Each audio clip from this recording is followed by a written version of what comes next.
Puntín 84. Shalom a todos.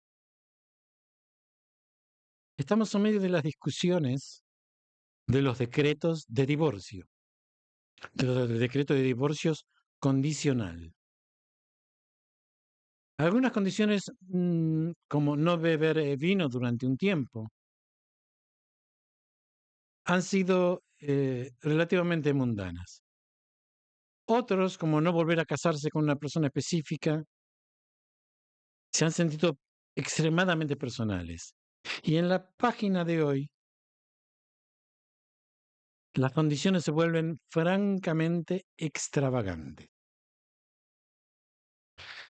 Los sabios enseñaron Tosefta 7:8, que si un hombre le dice a su esposa, esta es tu carta de divorcio con la condición de que asciendas al cielo o con la condición de que desciendas a las profundidades del mar o con la condición de que te tragues una caña de 4 codos o con la condición de que me traigas una caña de 100 codos o con la condición de que cruces a pies el mar Mediterráneo o con cualquier otra condición que es imposible de cumplir. Evidentemente no es una carta de divorcio válida.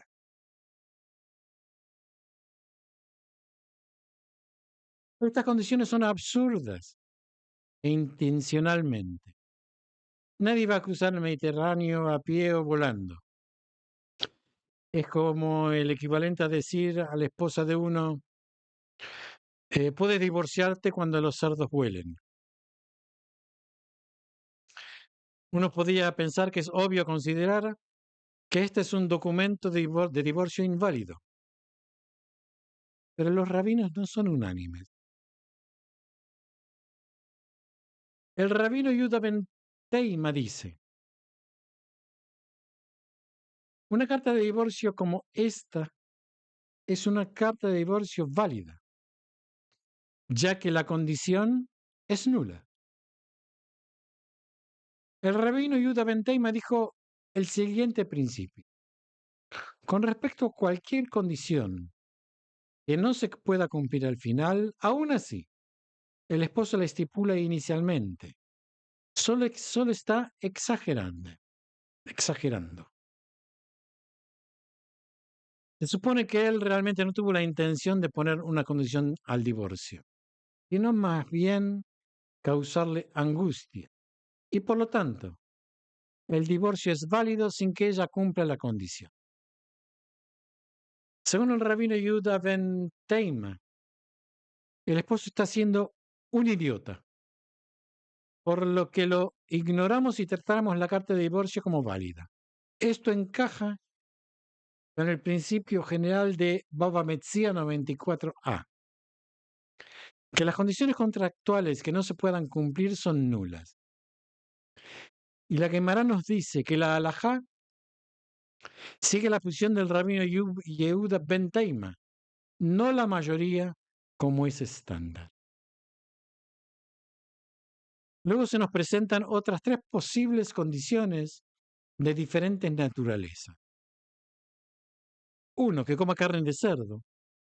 2, que tenga relaciones sexuales con una persona específica.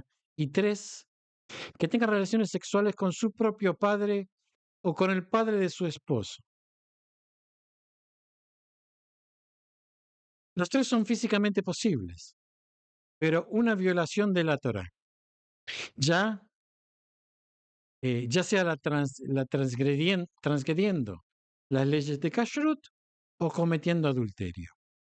Sin embargo, los rabinos encuentran legítima las 2 primeras condiciones, pero no la última. ¿Por qué? De acuerdo con respecto a la carne de cerdo, es posible que ella la coma y sea azotada.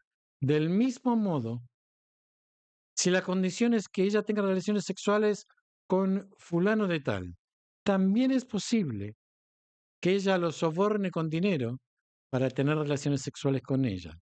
Pero en cuanto al caso de el padre de él o el padre de ella, está en su poder tener relaciones sexuales con ellos? Aunque potencialmente puede realizar un acto prohibido para cumplir su deseo de casarse. ¿El padre de él o el padre de ella realizarían un acto prohibido? Estas acciones son una violación a la ley de la Torá. Pero en el caso de los dos primeros, es algo que posiblemente podría completar. La mujer podría comer cerdo y aceptar el castigo con azotes. Podría sobornar a alguien que no era pariente para que se acostase con ella. Por el contrario, presumiblemente, los padres en cuestión no estarían dispuestos a acostarse con ella.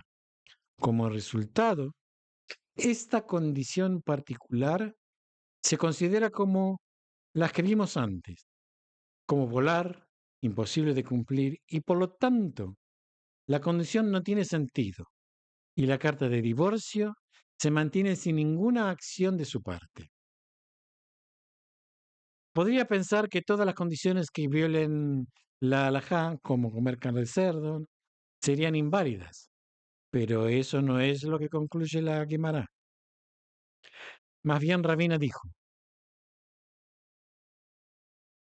cuando decimos que si uno estipula en contra de lo que está escrito en la Torá, que su condición es nula, la referencia es a un caso como el de un hombre que estipula que no está obligado a proporcionar a su esposa comida, ropa y sus derechos conyugales, ya que el adjuntar esta condición definitivamente está desarraigando un asunto de la ley de la Torá. Pero aquí le está diciendo a ella que no es posible que ella no coma. Ella no puede comer y no divorciar.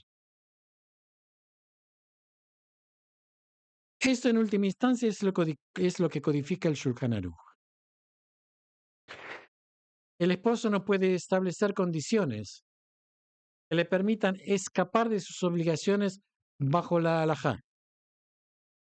Pero la esposa tiene la opción, al menos de alguna manera, de abstenerse de comer carne de cerdo y permanecer casada, o comer puerco y divorciarse.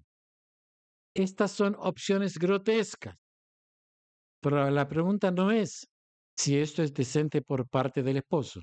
La pregunta es si es legalmente válido. Y la Gemara encuentra en esto afirmación. Shalom a todos y nos seguimos viendo si Dios quiere.